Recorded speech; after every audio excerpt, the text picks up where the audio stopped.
자, 종부세 좀 마무리 좀 해야 될 것 같네요. 자, 어디 보시냐면 과세 구분에 보시면요. 305쪽 과세 구분. 결론. 종합부동산세 과세 대상은 세 가지입니다. 주택 동그라미, 종합 합산과세 토할 때 종합 동그라미, 별도 합산과세 토할 때 별도. 그래서 몇 가지?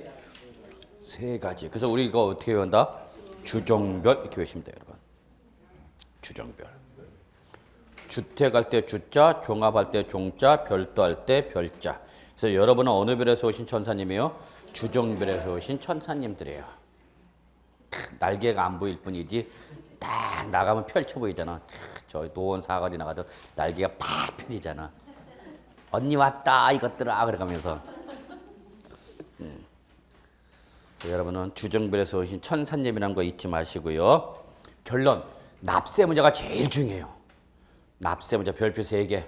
종부세는 요 납세 의무자가 출발점이에요. 그래서 종합부동산세는 전형적인 대인세다 보니까 무조건 거기 박스 맨 밑에 무조건 소유자별 동그라미, 소유자별 합산과세 때 소유자별 동그라미. 그리고 적으세요. 예외 없음. 꼭 기억해 적어 놓으셔야 돼요. 종부세는 예외 이시 없이 무조건 소유자별 합산과세합니다.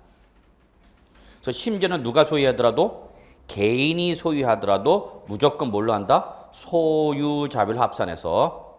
자, 납세 문제 보세요. 소유자별 주택일 때 주택의 자 밑줄 공시가격 합계 밑줄. 종합부세 역시 똑같이 소유자별 당해 토지 역시 밑줄 공시가격 합계. 자, 별도 보세요. 역시 소유자별 토지의 공시가격 합계. 그래서 여러분 결론. 종합부동산세 과세 여부는 종부세 과세 여부는 무조건 공시된 가의 합계액을 가지고 따집니다. 무슨 가에? 공시된 가의 합계액이에요. 놓치면 안 됩니다. 그래서 적어놓으세요. 이제 국세다 보니까 시가 표준액이란 말이 못 나오네요. 자, 시가 표준액은 뭐를 과세할 때 사용하는 개념이다 했죠, 여러분? 지방세라서 지방세. 근데 이제 우리 종부세는 지방세가 아니라 뭐다 보니까 국세다 보니까 시가표액이란 말이 못 나와요. 그래서 시가표액과 대응대에서 나오는 게 무슨 말이에요, 여러분? 공시된 가액이죠. 공시가액. 그러면 이때 주택의 공시된 가액은 뭐를 말하냐면 개별 주택 가격이나 공동 주택 가격을 말하는 거죠. 주택에 대해서 공시되는 가격이 뭐라서 여러분? 개별 주택 가격, 단독 주택일 때는 아파트면 공동주택가죠. 근데 종합합산과세토지나 별도 합산과세토지는 다 토지이기 때문에 토지의 공시된 가격은 뭐가 되는 거죠, 여러분? 개별 공시지가죠. 그래서 정부가 공시된 개별주택가나 공동주택가격 또는 또는 토지일 때는 공시지가, 개별 공시지가를 가지고 자 주택일 때는 자 동그라미 칩시다. 6억 원 동그라미. 종합합산과세 토지일 때는 동그라미 5억 원. 별도 합산과세 토지일 때는 80억 원. 동그라미 치셔야 돼요. 이 세 놈. 그리고 이 세 놈을 묶어놓고 6억, 5, 80억을 놓고 이걸 바로 뭐라냐면 과세 기준 금액이라고 적어놓으십시오. 6억, 5억, 80억을 우리는 앞으로 뭐라냐면 과세 기준 금액 그럽니다. 뭘 과세할 때? 종합부동산세를 과세할 때 기준이 되는 금액이다 그 얘기예요, 여러분. 근데 6억, 5억, 80억 그리고 밑줄 초과.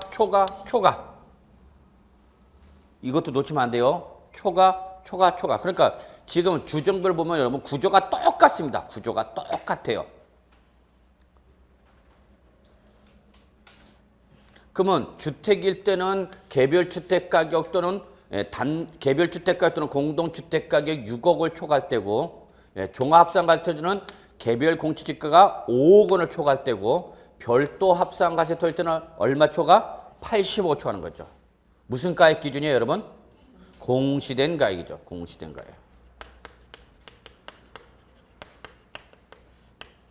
이걸 누구별로? 소유자별로 뭐해서? 합산해서 그 가액이 6억, 5억, 80억을 뭐하면 초과하면 이걸 금액을 뭐하면 초과하면 그 초과하는 부분에서 뭘 때리겠다? 종합부동산세 때리겠다 그 얘기입니다. 자, 그러다 보니까 공시된 가액이 나오죠. 그래서 시가표준액이나 또는 출전이 이걸 살짝 뭐로 바꾼다? 시가로 바꾸면 맞다 틀리다? 틀리다 그 얘기입니다. 시가표준액도 아니요, 시가도 아니요, 무슨 가액이다? 공시된 가액입니다. 그거를 소유자별로 합산해서 과세 기준 금액인 6억, 5, 80억을 뭐하면 초과하면 그 초과분에 대해서 뭘 때리겠다? 종합부동산세를 때리겠다 그 얘기입니다. 그러면 소유자별이라는 의미를 알고 계셔야 돼요. 자, 갑이라는 사람이 A주택, B주택, C주택 세 개를 갖고 있다 봅시다. 근데 A주택의 공시된 가액이 5억 원이고 B주택에 대해서 공시된 가액이 4억 원이고 C주택에 대해서 공시된 가액이 3억 원이다 가정하죠. 그럼 얘는 종합부동산세 과세 대상이 있어요 없어요?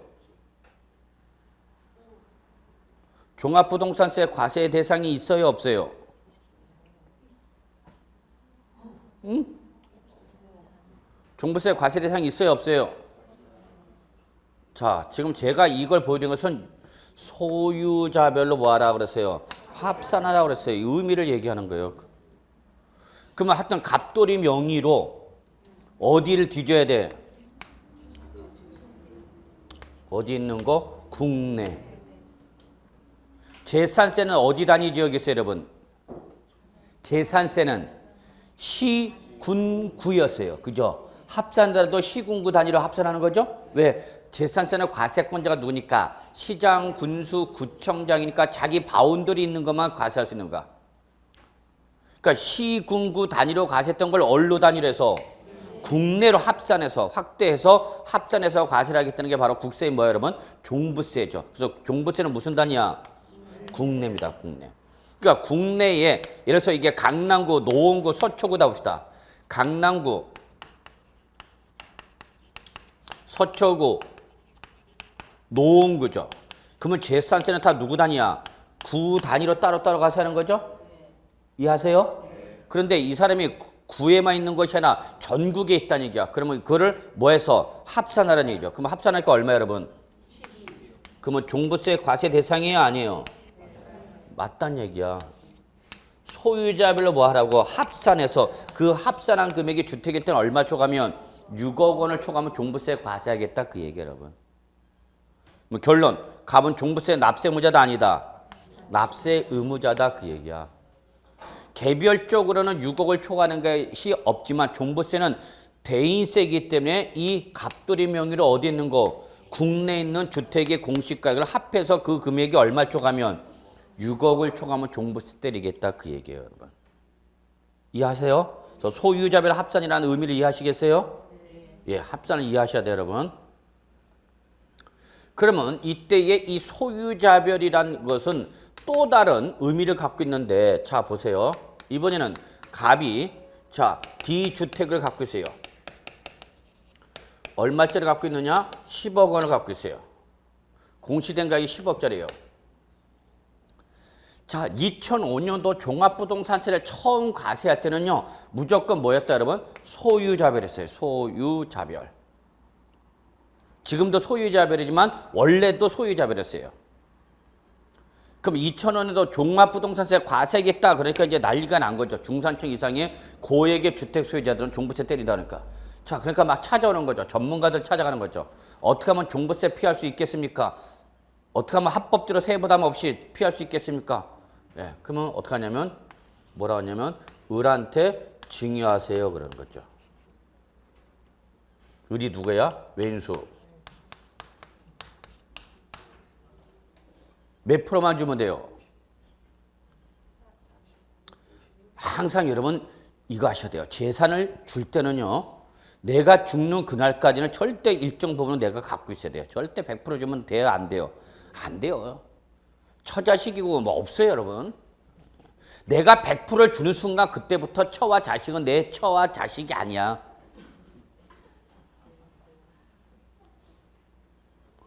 지금도 그런 소송 걸잖아요, 여러분. 지금 우리 상속에서 지금 상속세라든지 상속 문제에서 민법도 개정하겠다는 게 뭐냐면 부모가 이제 어느 정도 연로가 되셔갖고 이제 내가 힘이 없어. 관리할 능력이 없어. 그러면 자식한테 다 주는 거죠. 그럼 100%다 넘겨받은 자식은 이제 그다음부터 내 부모가 아니야. 시에 지금 소송이 일어나요, 안 일어나요? 일어나고 뉴스에 나오잖아. 자식이 나를 부모를 공경하는 걸 전제로 놓고 재산을 다 증여해 줬는데 이 자식 재산을 다 넘겨받은 다음부터는 이제 연락이 안 돼. 그래서 소송 반환 소송 청구하고 막 난리 났잖아요. 지금 이제 자식이 부모님을 공경하던 시대는 아니란 얘기야. 그죠? 저도 지금 그 고민이에요. 제 딸도 있는데 제 딸이 크면 제 딸이 저를 공경한다? 말도 안 돼. 걔는 걔대로 살기 바쁜 애야. 내가 걔한테 얹혀서 나 좀 살펴달라고 뭐 할 여유가 없어요. 요즘 젊은 세대 더 힘들잖아. 그렇잖아. 제 말에 틀렸어요? 요즘 세대가 그래요, 지금은. 옛날처럼 당연히 자식이 부모님 모시던 시대가 아니야, 지금은. 오히려 부모님이 누굴 모셔야 돼? 자식을 모셔야 돼, 지금은. 그러니까 부모님이 나를 모실 줄 알고 재산을 다 줬는데 그다음부터 튀는 거죠. 그러니까 이제 부모님이 배신당하니까 뭐 하는가? 아니 너는 내가 너한테 재산을 줬다는 것은 그만큼 네가 나를 보살펴 줄 줄 아는데 네가 나를 보살펴 주자면 내가 너한테 증여는 의미가 없다. 그 소유권 반환 청구 소송 제기하는 거 아니야. 그래서 지금 민법 개정하겠다는 얘기죠. 조건부 증여하라는 얘기야. 지금은 증여하더라도 자식한테. 뭐를 전제로? 봉양을 전제로 하라는 얘기야. 봉양을 안 할 때는 그 조건이 해지가 되는 거서 증여를 다시 취소하듯이 그렇게 하라는 얘기야. 근데 하물며 재산을 100% 다 마누라한테 줬다, 처한테 줬다. 그 다음부터 뒷일은 감당이 안 된다. 죄송합니다. 저희 집안 얘기죠. 여러분들은 안 그래요. 여러분은 어느 별에서 온 천사님들이니까? 그래요. 그것만 알고 가세요, 오늘은. 실제 그래, 안 그래? 있어요, 진짜. 자, 실제, 모 방송에서도 나왔습니다. 실제 있었답니다. 수락산 나왔습니다. 자, 여기 수락산인데요.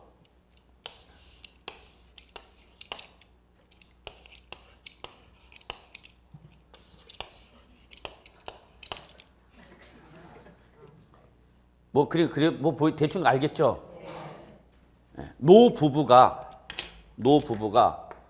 폐휴지를 잔뜩 싸갖고 집으로 갖고 올라가는 겁니다. 그래서 방송에서 그렇죠. PD가, 기자가 이제 이렇게 올라간 다음에 아니 어르신들 이렇게 힘들게 이렇게 폐허지를 모셔서 지금 생계를 유지하시는 것 같은데 원래부터 여기 계셨습니까? 그랬더니 무슨 소리냐? 나도 고향에서는 상당히 논을 상당히 갖고 있던 사람이다 이 얘기야. 응? 그런데 자식이 5명인가 하여튼 6명이 있었대요. 그러면 이놈의 자식들이 집에 내려올 때마다 사업이 안 된다, 뭐 안 된다, 뭐 도와달라. 자, 아들은 아들대로, 딸은 딸대로, 뭐 서방이 어쩌니, 못했니, 뭐 고생해요, 뭐. 그러니까 올 때마다 맨날 징징대니까 올 때마다 이렇게 한 마디씩이 팔고 한 마디 팔아주고 돈 주고 다 팔아줘서 다. 그러니까 고향에 있던 돈을 다 팔고 나서 가실 데가 없잖아. 그게 서울에 있는 자식들이 있으니까 5명, 6명 이랬으니까 설마 하고 서울 하려는데 이놈들이 다 연락이 안 돼. 다 연락 안 돼. 그래서 어쩌고저쩌고 해갖고 판자집 하나 구해갖고 지금 이걸 유지하는 거죠. 재산이 다 넘어가니까 5명이나 되는 자식들 연락이 안 된다니까. 이게 현실이야 지금. 이분 고향에서 엄청난 돈을 갖고 있던 분이래요. 그래도 고향에선 땅덩어리 있다고 땅덩어리 살던 분이야. 근데 자식들이 내려올 때마다 사업이 안 되니 뭐 안 되니 또 징징대 갖고 부모 볼 때마다 그러니까 돈 다 한 마디씩 팔고 팔다 보니까 나중에 하나도 없네 남은 게. 그래서 그래도 갈 데 없으니까 서울에 올랐더니 자식이 있다는 서울 올랐더니 연락이 하나도 안 돼. 이거 나왔던 거야, 이거 다큐멘터리. 실제. 그러니까 지금은 재산이 있어도 절대 내가 두 눈을 감는 그날까지도 다 주면 돼요, 안 돼요? 안 돼요. 자, 그러면 갑이 뭐를 피하려고? 종부세 피하려고 을한테 뭐 해줘야 돼? 지분 이전하세요. 그러니까 지분 이전. 그러면 지분을 이전하는 방법은 어떤 방법이라는 얘기야? 증여계야, 이게 증여계야. 그러면 여러분 몇 프로만 지분 이전해 주실 거예요?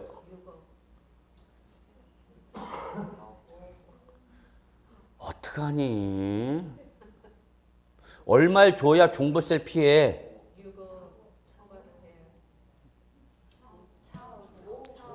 아니 여러분이 부동산 전문가라서 공인중개사 사무실 오픈해놓고 딱 앉아있는데 고객이 와갖고 나 10억짜리 공시된가 10억짜리 아파트 증여 갖고 있는데 이거 종부세 피하려고 그러니까 증여를 하라고 그럽디다. 공인중개사님 어떻게 증여하는 겁니까? 얼마를 해주는 겁니까?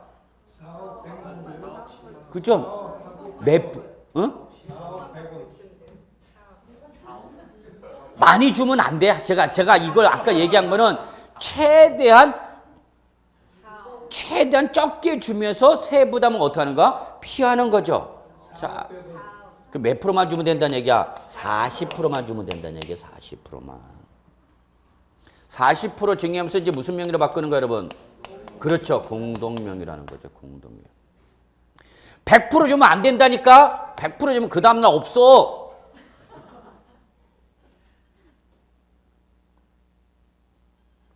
부자직에는 자식 간에도 이런 일이 발생하고 있는데 부부는 더 하지. 그 몇 프로만 주면 돼? 40%. 그러면 을의 가액은 얼마? 4억. 그 다음에 갑의 가액은 얼마? 6억. 그러면 종부세 과세 대상이 있어요? 없어요? 없죠. 왜 없어요? 6억, 4억. 무슨 별? 소유자별이죠. 즉 부부라 하더라도 무슨 별이야 여러분? 소유자별이죠. 이거 시험 문제죠. 이거 시험 문제입니다. 종부세 납세의무자가 아닌 사람 찾아내봐라 해놓고 종부세 납세의무자가 아닌 사람 찾아내라 해놓고 이렇게 한 거죠. 부부, 갑, 을이 60%, 40% 얼마짜리를? 10억짜리를 얘 종부세 납세의무자냐 아니냐 이렇게 물어보는 거죠. 그럼 종부세 납세 의무자예요 아니에요? 아니단 얘기야. 그러니까 종부세 다 빠져나가는 거죠. 빠져나간단 말이야. 다 이렇게 전문가들 소위 말해서 세무 전문가들이 이렇게 유도했단 말이야. 그러니까 정부가 과세를 하려니까 다 빠져나갔어. 그래서 이걸 개정합니다. 2006년도 개정합니다. 어떻게 바꾸느냐? 개인이 소유하는 주택이나 종합상가세 토지는 세대별로 합상가세한다 이렇게 규정을 바꿨어. 뭐해서? 소유자별에서 뭘로 바꿨어요? 세대별로 바꿔버렸어요. 그럼 부부는 무조건 뭐예요? 동일 세대예요. 그러면 이때는 동일 세대니까 세대별로 합산가서 뭐 하라는 얘기야? 합산하라는 얘기죠, 세대별. 그러면 다시 얼마가 돼버리니까 합산하니까 10억. 그래서 종부세 과세하는 거죠. 이해되세요? 이렇게 세금은 납세의무자, 과세권자, 피디 뛰기는 싸움이 벌어지는 게 바로 세금이야. 납세의무자는 어떻게 하든지 세부담을 뭐 하려는 거고 피하려는 거고 과세관청은 그 피하지를 못하게 하는 거죠. 그러다가 이게 2008년도에 2007년도, 2006년, 2008년이죠. 2008년이 맞을 겁니다. 2008년 11월 달에 이게 헌법재판소에 헌법소원이 제기됩니다. 그럼 2008년도가 뭐냐면 어떤 해냐면 정권 말기입니다. 어떤 정부? 노무현 정부 때 만들어진 겁니다. 종부세가 노무현 정부 때. 그러니까 노무현 정부 때 만들어진 말기 때에 헌법재판소에 올라갔다가 그 헌법소원 제기된 5가지인가 6가지 중에서 바로 뭐가 유효냐면 부부 합산과세는 우리나라 헌법은 부부 별산 제도를 인정하고 있는데 왜 이거를 합산과세냐? 이거는 우리나라 헌법에서 보장하고 있는 부부 별산 제도의 규정과 위반한 거다 했고 헌법 제기됐다가 역시 정권 말기다 보니까 이게 어떻게 됩니까? 위헌 판결을 받게 됩니다. 무슨 과세가? 세대별 합산과세가. 그래갖고 2006년도, 2007년도에 소유자별로 모았던 거 합산과세했던 종부세를 위헌 판결을 받았고, 2008년도, 2009년도 1월 달에 다 환급해 주게 됩니다. 환급해 줍니다. 그 당시에 제가 강의할 때도 종부세 세대별로 합산 과세 되신 분들 종부세 지금 환급이니까 환급 대상자니까 그 환급 받으셔야 됩니다 그랬어요. 돌아다니면 학원 강의 나갈 때마다 계속 그게 있어요. 종합부동산세를 내신 분 중에서 부부별로 합산 과세가 되신 분들은 유언 판결을 받아서 이거 다 2년 치분 다 돌려줍니다 그래서. 그리고 2년 치분에다가 그 기간 동안에 환급 가산금 이자를 돌려줍니다. 이자까지부터. 한번 정부 휘청거렸죠. 세금 거래가 돈을 다 토해내버렸으니까. 그래서 다시 올라와 버렸어요. 다시. 소유자별. 그래서 제가 지금 결론 뭐라고 전했어요? 여러분 예외 없음. 그랬죠. 그런데 여러분이 주의할 게 있어요. 여러분. 무조건 이렇게 해서는 된다 안 된다? 안 된다는 걸 여러분은 꼭 아셔야 돼요. 자, 실무 나갔을 때도 그렇고 지금도 그렇지만 여러분 어떤 투자 행위를 하고자 할 때는 그 투자 행위로 인한 뭐가 증분 수익과 그로 인해서 들어가는 뭐를 비교해서 증분 비용을 비교하는 거죠. 아직 학교랑 이런 데 안 들어갔나 부동산 투자? 내가 어떤 행위를 하고자 할 때는 그 행위로 인해서 발생하는 뭐가 수익이 그에 따른 비용보다 뭐 할 때만 클 때만 투자를 해야 되는 거죠. 이때는 투자안으로 채택되는가 안 되는가? 되는 거죠. 근데 투자의 행위를 했는데 이렇게 됐더라. 그러면 이거는 투자하면 돼야 안 돼? 안 되는 거죠. 학교는 이거 안 했다고? 할 텐데 분명히 투자 의사결정에서. 오래전에 했나요? 예. 자, 그럼 저는 이제 요거 보자는 얘기 여러분. 제가 세부담을 피하려고 이거 명의 증여했죠, 여러분. 자, 그러면 증여할 때 우리 세법에서는 어떤 비용이 발생합니까? 증여로 인해서 뭐가 부과돼요, 여러분? 취득세네요. 그 다음에 뭐가 발생할 수 있죠, 여러분? 증여세가 발생하죠. 근데 제가 항상 강조한 게 뭐냐면 부부지간에는 얼마까지 공제받을 수 있다면서요? 얼마야? 이걸 모르면 어떻게 해요, 여러분들이? 그렇죠. 6억이죠. 6억. 아니 여러분 실무 나가고 고객이 왔고 부동산 물어본다고 고객님 시험범위 아닙니다. 왜 자꾸 시험범위만 물어보십니까? 공인중개사가 돼갖고 나중에 답변할 건 시험범위가 아니라 그것만 얘기해줘. MB만 이런. 기분 나빠하지 마십시오. 제가 이 말 한다고. 여러분 복도빵이 되지 마십시오. 공인중개사가 되셔야 됩니다. 부동산 전문가가 되셔야 됩니다. 복도빵하고 공인중개사가 뭐가 다른가? 공인중개사는 부동산 전문가 아니야, 전문가. 그러면 보세요. 자, 증여세는 얼마까지? 6억까지는 증여세 부담 없다고 그랬어요, 분명히. 몇 년 기준? 10년. 한 번 증여받으면 10년, 증여받아서 6억 공제받으면 10년 이내 증여세는 공제받을 수 있다, 없다? 없다. 그러니까 증여는 몇 년 주기로 한다? 10년 주기로 한단 말이야. 재벌들은 다 그렇게 해. 응해요 하고 태어난 순간부터 증여가 일어나기 시작해. 우리나라 초딩 중에서 지금 주식 재벌들이 얼마나 많어? 다 할아버지한테, 아버지한테 다 증여받는 거 아니야, 집은?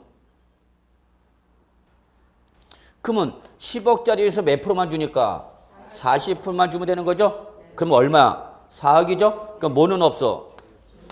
증여세는 없죠. 왜? 6억 범위 내니까. 그럼 뭐는 해야 돼, 그 대신? 자, 취득세 몇 프로 했죠, 증여할 때? 매매면 몇 프로 했어?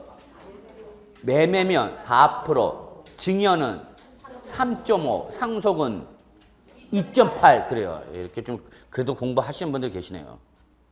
그럼 보자고. 공시가의 10억 원에서 지분으로 몇 프로 받아서 40%. 여기다 몇 프로 때리라고? 그럼 얼마예요? 6, 3, 18, 6, 5, 4, 10이니까 얼마? 210만 원인가요? 2100만 원인가요? 요거 6억이죠? 4억이네, 4억. 죄송합니다. 예, 4억 원에 3.5 그러니까 얼마? 4, 3, 12, 4, 5, 20, 예, 1,400만 원인가요? 예.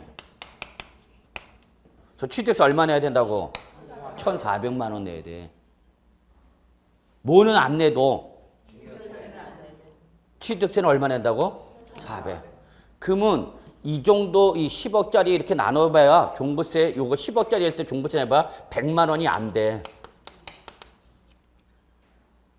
종부세가 100만 원도 안 나온다고. 10억이 돼서 뭘 때려도 종부세. 그러면 얼마 안 내려고? 얼마 들어가는가?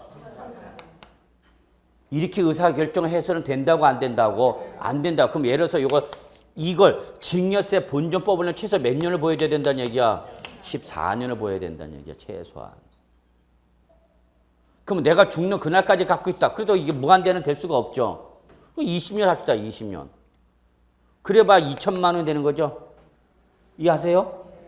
그걸 줄이려고 얼마 들어갔다는 얘기 여러분? 1,400 들어갔다는 얘기예요. 그러니까 여러분이 전문가가 되셔갖고 상담할 때는 분명히 이로 인한 뭐와 수익과 그로 인한 뭐를 비교해서 비용이 커야 되는 거죠. 그래서 클 때만 증여를 하라, 뭘 하더라 얘기를 해주는 거지 무조건 한때 실제 이런 일이 있었단 말이야. 공인중개사를 무조건 증여하면 됩니다. 증여하면 됩니다. 이 당시에. 그로 인해서 들어가는 비용과 그로 인해서 감소되는 수익, 우리 세부담의 크기를 비교해 봐야 되는 거죠. 그러니까 무조건 증여하면 돼, 안 돼? 안 된다는 얘기죠. 제가 뭐 얘기하는지 아시죠? 증여가 만사가 아니다는 얘기야. 증여를 했을 때 들어가는 뭐와 비용과 그래서 줄어드는 세부담의 크기를 비교해 보셔야 되는 거죠. 이해하셨나요? 예. 그만하시면 돼요. 자, 그래서 여기서 소유자비라는 의미를 상당히 꼭 좀 기억해 두시고요. 자, 그 다음에 다음 페이지 보시면은 306조, 이제 종합부동산세 계산 구조가 나오겠죠? 찾으셨어요?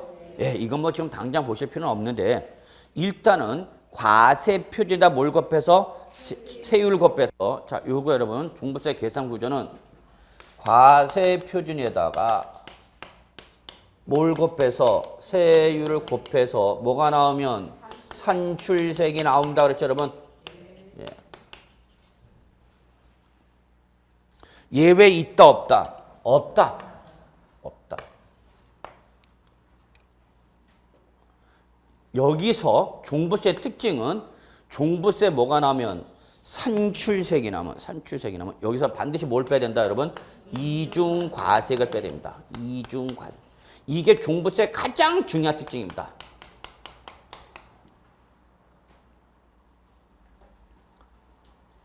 이걸 안 빼내면 종합부동산세는 재산세도 두들겨 맞고 바로 종부세도 두들겨 맞고 이중과세가 되는 거죠. 거기다가 보유세니까 이걸 그대로 나온 걸 내느냐? 아니죠. 보유세니까 마지막에 뭘 따진다, 여러분? 세부담 상한선을 따진다는 얘기예요. 세부담 상한선.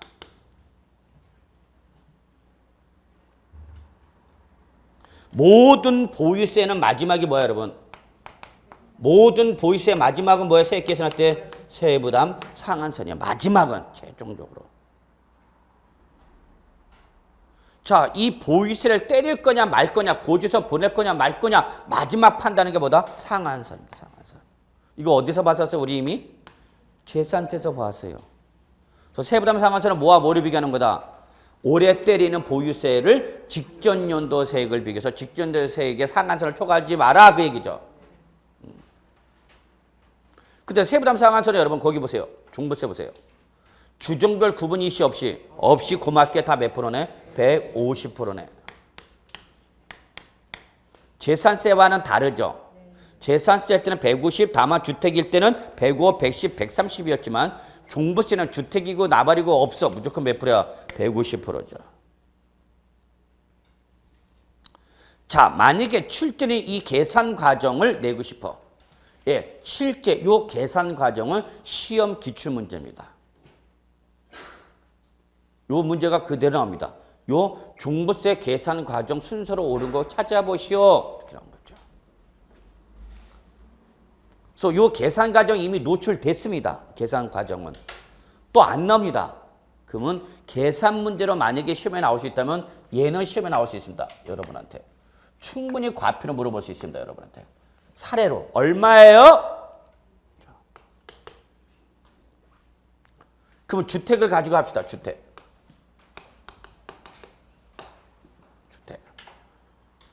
종부세는 뭐를 전제한다고 그랬죠, 여러분? 재산세, 과세를 전제한다고 그랬죠? 자, 재산세가 과세가 된 것을 누구별로? 소유자별로 주택의 어딜 뒤져서 국내에 있는 주택의 뭐를 구한 다음에 공시가격 합계액을 구해서 그 공시가격 합계액이 얼마 초과하면 6억 원을 초과하면 종부세 과세한다는 얘기야. 근데 거기 계산 구조 보세요, 여러분. 주택 공시가격, 자, 예를 들어서 얼마 나왔다 저 사례 따르면 10억. 그러면 10억을 다 과세하는 것이 아니라 여기서 과세 기준금액 얼마를 빼라? 6억 원을 빼라라고 됐어요. 6억 원을 빼라. 6억 원을 빼라. 그럼 실제 과세되는 금액이 얼마란 얘기야? 4억이라는 얘기죠. 4억. 이걸 주셔야 됩니다. 10억을 다 과세하는 것이 아니라 10억에서 과세 기준 금액 얼마? 6억 빼라는 얘기야. 그러면 결론 요거는 뭐를 말하는 거예요, 여러분? 6억 원, 6억 원은 뭐 하는 금액이에요, 여러분? 초과하는 금액이를 말하죠. 얼마? 4억.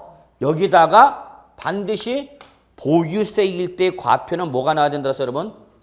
그렇죠. 공정시장 가액비 나와야 된다 그랬죠. 이게 종부세 과표 계산 구조입니다.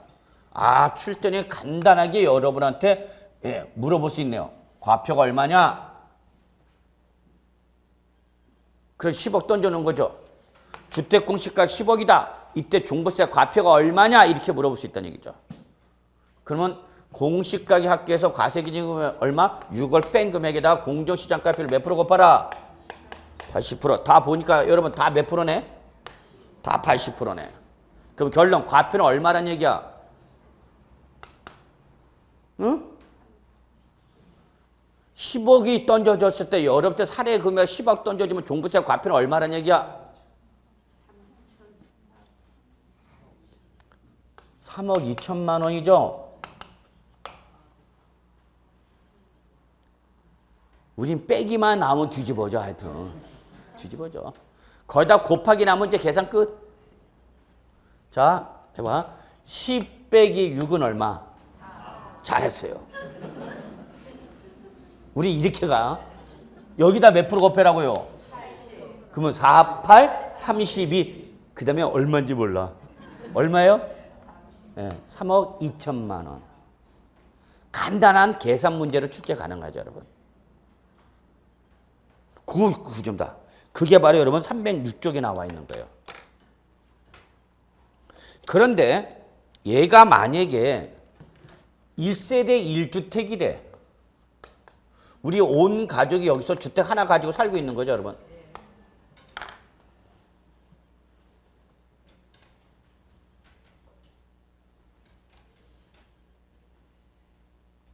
저도 주택 하나밖에 없어요.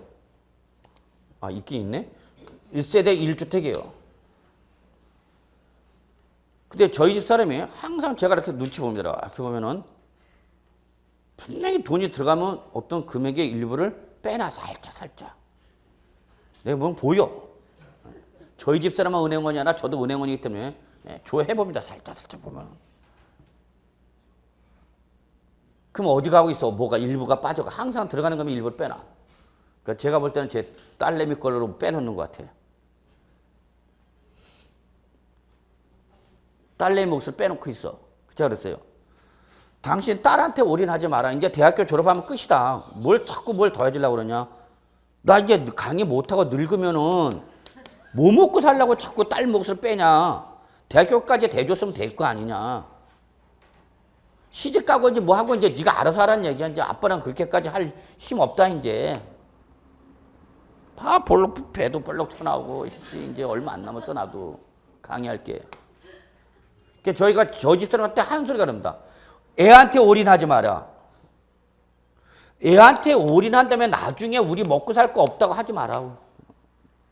걔는 걔 나름대로 먹고 살 게 있어. 지가 알아서 사는 거지 뭘 어디까지 도와줘. 그러면 다 올인한 다음에 자식이 결혼하고 사이 들어오고 그러면 어떡할 거 그다음부터는.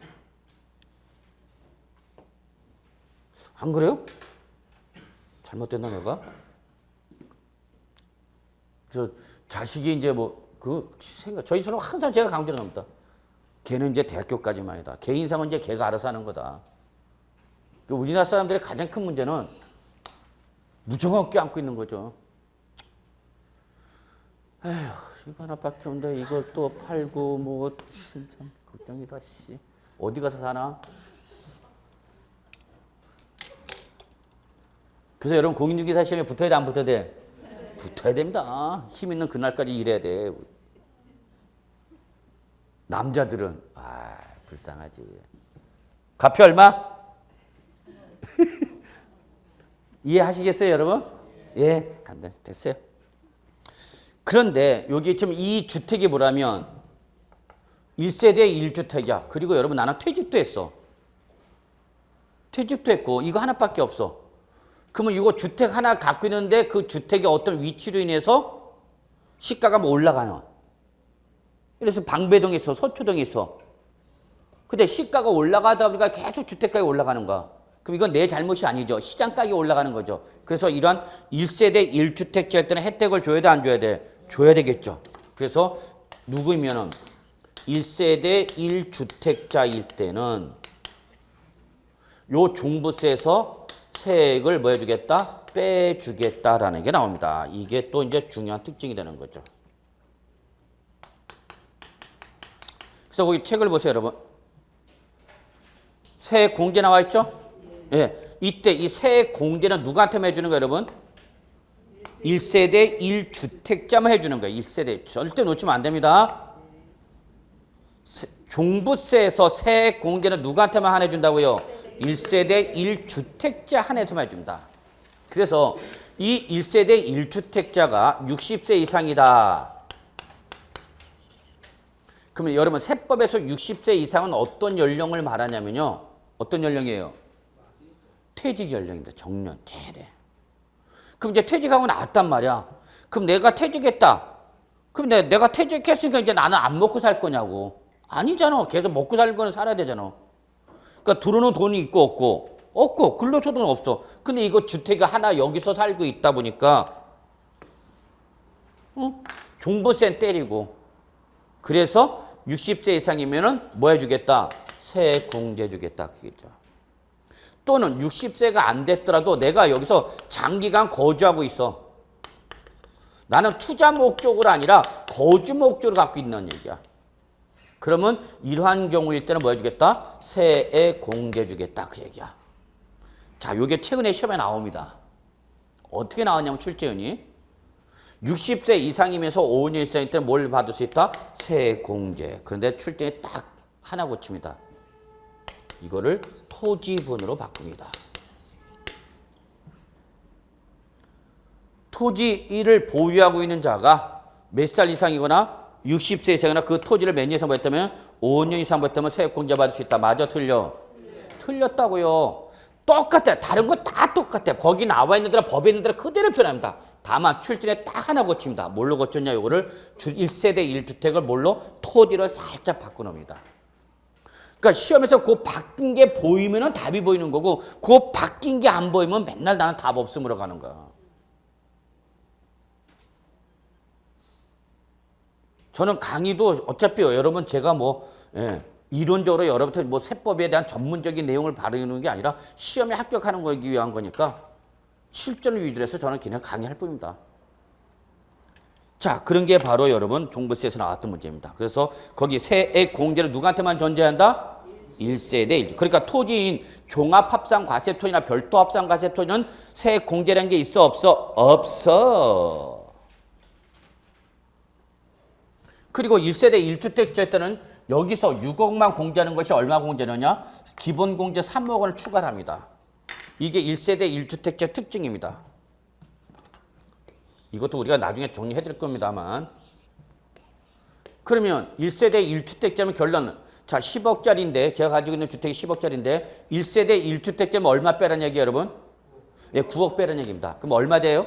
1억. 1억이 몇 프로예요? 80%. 그러면 얼마 되죠? 과표는 8천만 원이죠. 1억 원에 80%니까 8천만 원이잖아. 그러면 1세대 1주택자는 종부세가 커졌어요? 줄어들었어요? 줄어들었죠. 얼마 줄어들었어요? 2억 4천만 원 줄어들었죠. 1세대 1주택자가 아니면 얼마인데 과표가 3억 2천만인데 1세대 1주택자면 과표가 얼마 됐다고 여러분 8천만 원. 그럼 차익이 얼마야? 2억 4천만 원이죠. 2억 4천만 원 어디서 나온 거예요? 저거잖아. 3억 원에 대해서 공시가에 몇 프로 곱한가? 80% 곱한 거죠. 아니 1세대 1주택 얼마 더 빼줬어? 3억 빼줬잖아. 근데 3억을 다 과세하는 것이 아니라 몇 프로만 과세하니까 80%니까 38입사 2억 4천만 원만큼 1세대 1주택자는 종부세 과표가 어떻게 된다? 줄어들었다 그 얘기죠.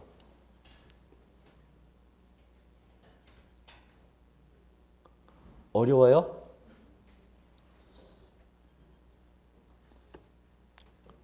세법을 쉽게 강의하려면 어떻게 하면 되냐면 이런 거 계산 안 하면 돼요.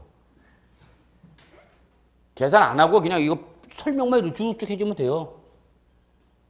근데 저는 여러분 그래서는 안 된다는 얘기. 여러분 실무 나가면은 고객이 와서 구체적으로 얼마 된다 이게 얼마 돼 이렇게 물어볼 텐데 그냥 하다 끝나버릴 거냐고. 이게 세법이야. 세법은 다 계산이야 결론. 세법을 해놓고 계산이 안 되면 결론 그건 모른다는 얘기야 정확히. 요거 좀 이해되시나요? 네, 결론부터 말할게요. 아, 나 모르겠어. 괜찮아요. 지금은 몰라도 괜찮으시다고. 왜? 아직 제가 충분히 여러분 이해할 만큼 설명 못 드렸으니까 괜찮아요, 여러분. 여러분 잘못이 아니야. 그러니까 그냥 뭐 세법은 이렇게 하는 거대라고만 좀 알아주시면 될 것 같아요. 네. 다만 만약에 종부세에서 뭐가 나온다면 계산 문제가 나온다면 가장 출제 가능성이 높은 게 뭐다? 과표다. 요거는 간단한 계산 문제니까 1분 내에 끝날 수 있죠. 1분도 안 걸리잖아. 10 빼기 6은 4 곱하기 80%는 3.2. 그거야. 근데 그게 누구라면 1세대 1주택자면 당연히 10억에서 얼마 빼야 되는 거야? 9억. 제가 만약에 출전돼서 계산 문제 내면 저는 절대 10억짜리 안 냅니다. 누굴 물어보냐? 1세대 1주택자를 물어볼 겁니다. 그러면 과표만 물어보는 게 아니라 이 사람이 1세대 1주택자의 특징이 뭔지를 아느냐 모르느냐까지 물어볼 수 있죠. 그게 시험 문제죠. 자, 그래서 요 정도 이해하시고요. 마무리합시다. 자, 부가징수 갈게요, 여러분. 별표 2개. 부가징수는 여러분 종합문제용으로 보시면 됩니다. 종합문제용 대비. 종합문제용 대비. 단독 문제로 나오기는 힘든데 그래서 가끔 단독 문제로 나온 적도 있습니다만 자 일단 종부세도 보유세니까 뭐가 나오고 있죠 여러분? 과세 기준이죠. 근데 여러분 여기다 밑줄 좀 쳐주세요. 종부세 과세 기준에는요 특정일로 되어 있는 것이 아니라 밑줄 재산세 과세 기준으로 되어 있습니다. 밑줄 재산세 과세 기준으로 합니다. 종부세 과세 기준은 특정일로 규정된 것이 아니라 무조건 뭘 초청한다? 재산세 과세 기준을 합니다. 근데 지금 재산세 과세 기준이 언제야? 6월 1일. 그러다 보니까 종부세도 언제 되는 거야? 6월 1일이 된 겁니다. 만약에 재산세 과세 기준이 5월 1일이다. 그러면 종부세도 뭐가 되는 거야? 5월 1일이 된다. 그 얘기입니다. 무슨 의미인지 이해하시겠죠? 예. 중요한 건 이겁니다. 묶으세요. 원칙과 예외를 반드시 묶으시고요. 원칙과 예외 묶으세요. 그래서 원칙이 뭐? 정부 부가가세, 예외 신고 납부. 이게 제일 중요한 특징입니다. 종부세 결론은 이겁니다. 부가징수에서 제일 중요한 건 이거야. 꼭 묶으셔야 돼요. 원칙과 예외 묶어놓고 원칙 정부 부가가세, 예외 신고 납부. 정부 부가가세 액션을 누가 취해요 여러분? 과세권자. 그래서 밑줄 누가? 그렇죠. 세무서장은 왜 나왔어? 과세권자가 액션을 취하는 거니까. 세액을 계산해서 종합부동산세를 결정해서 여러분한테 뭘 보내주라? 고지서. 그리고 그 고지서장의 금액에 납부기한 언제다? 밑줄 12월 1일부터 12월 15일 상반월입니다. 박스 12월 1일부터 12월 15일 상반월. 이게 중요합니다. 꼭 기억해 두셔야 됩니다. 종부세가 부가징수가 나면 원칙과 예외와 납부기한밖에 없어요. 납부기한. 납부기한 몇 월 며칠? 12월 상반월. 상반월. 저거 상반월. 상반월. 상반월은 뭐로 말하는가 여러분? 1일부터 매월 1일부터 언제까지야? 15일이죠. 재산세는 하반월. 그러니까 그런 거 좋아한단 말이야. 출제요는. 제산세는 뭐였어요, 여러분? 하반월이었어. 근데 종부세는 뭐다, 여러분? 상반월이라고. 그러니까 출퇴는 살짝 어떻게 바로바꿔? 12월 16일부터 12월 말까지를 싹 바꿔놓으면 여러분 잡아내야죠. 12월 상반월이라는 걸 잊지 마시기 바랍니다. 근데 예외적으로 종부세는 세무서장이 고지서를 보내주는데 그거와 관계 이시 없이 뭐 할 수 있다? 신고 납부할 수 있다는 얘기입니다. 이게 종부세 부가징수의 가장 중요한 특징이라는 얘기입니다. 그래서 같이 봐요. 종합부동산세를 신고 납부 방식으로 납부하고자 하는 밑줄, 여기는 납세무자는 여기다 밑줄 쳐야 돼. 아까 부가가치는 누가? 세무서장이 이렇게 나왔죠? 근데 신고 납부를 하니까 누가 나와? 납세무자가. 이게 바뀌는 거야. 이게 바뀌는 거야. 이걸 놓치면 안 된다고. 근데 모든 납세무자가 아니라 앞에 형용사가 붙었죠? 무슨 말? 신고 납부 방식으로 납부하고자 하는 밑줄 쳤어요? 그리고 적어놓으세요. 선택적 규정이라는 얘기죠. 선택적 규정. 강제 규정이 아니라 선택적 규정이다. 누가 선택하라? 납세무자가. 납세무자한테 이미 뭐가 날라왔는데? 고지서가 날라왔는데 그 고지서에 관계없이 나는 직접 내가 신고 납부할 수 있다는 얘기야. 물론 이때도 납부계는 언제가 되는 거예요, 여러분? 12월 상반월이 되는 거죠.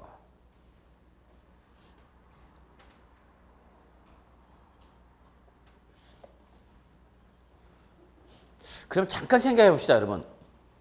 아니, 굳이 세무서장이 종합부동산세 계산해서 여러분한테 보내줬죠, 고지서를. 근데 고지서대로 안 내겠다는 얘기예요, 결론은. 신고 납부하겠다는 것은 결론. 고지서대로 내겠다, 안 내겠다? 안 내겠다.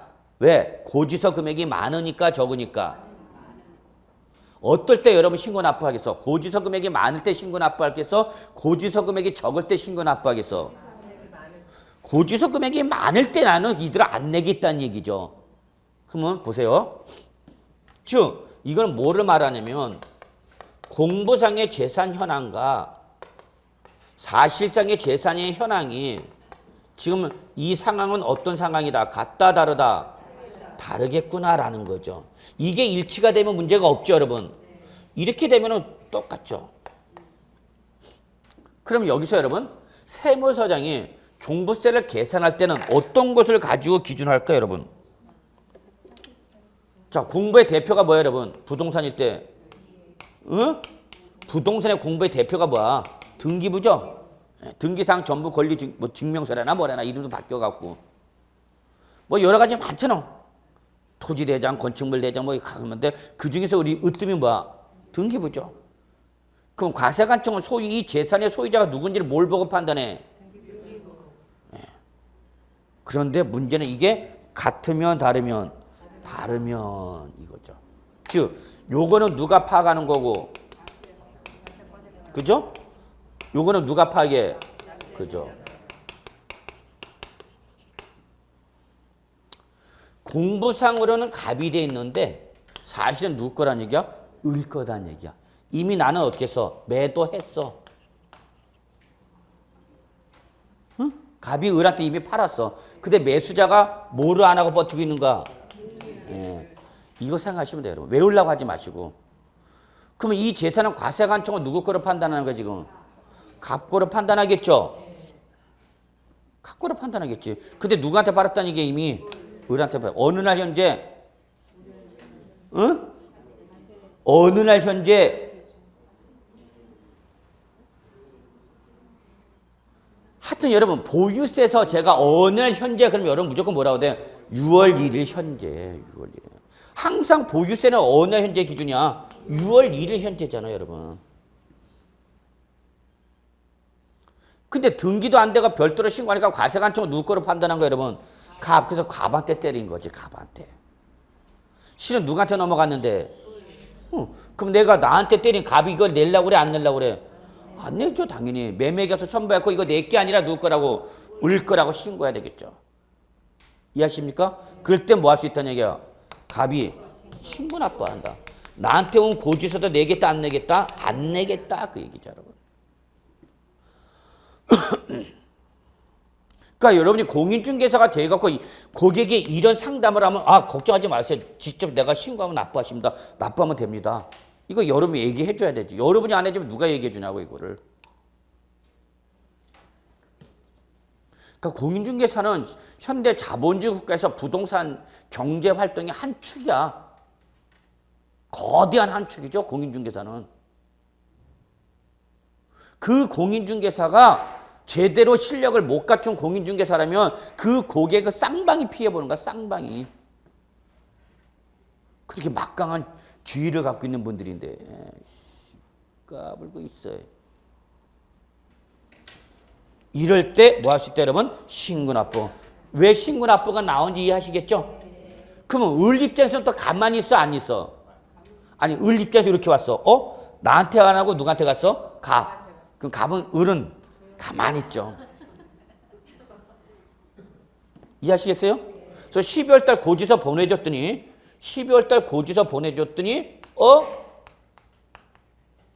갑이 못 내겠다고 신고한 거죠? 갑이 못 내겠다고 낼 게 아니라고. 근데 날짜는 지나갈 수 있죠? 그러면 과세를 해 못 해? 을한테 과세를 해야 돼 안 해야 돼? 해야 돼. 근데 이미 12월 15일이 지났어. 과세 해 못 해? 해. 그게 바로 뭐야? 수시분. 그게 수시분이에요. 수시분. 날짜는 뭐였지만 지났지만 언제든지 과세관청은 여기 아까 요건 어디서 보시면 여러분 재산세에서 잠깐 볼까요 여러분? 납기 재산세 납기 304쪽에 잠깐 보세요 여러분. 제가 아까 수시분은 뭐랬어요 여러분? 보유세 공통상이라고 말씀드렸죠? 예. 그래서 과세 대상이 어떻게 됐거나 누락됐거나 위법 또는 착오 등으로 인해서 기부가세액을 변경하거나 수시 부과해야 할 사유가 발생하면 그때는 정기분 납기하는 관계시 없이 어떻게 한다? 동그라미 수시분. 요것도 최근에 시험에 나왔던 겁니다. 시험에서 수시로 부가징수할 수 없다 이렇게 시험에 나왔죠. 아니요. 수시로 부가징수할 수 있다고요. 됐나요? 예. 자, 그 다음에 306조 다시 한번 볼게요. 마무리합시다. 역시 종합부동산세 납세 의무자는 종합부동산세가 아니라 농어촌 특별세법에 따라서 종부세 역시 동그라미 몇 프로를 20%를 한 번 더 밑줄 들어갑니다. 뭐를 내라 이번에는 농어촌 특별세네 밑줄. 우리 아까는 지방세 때 뭐였어?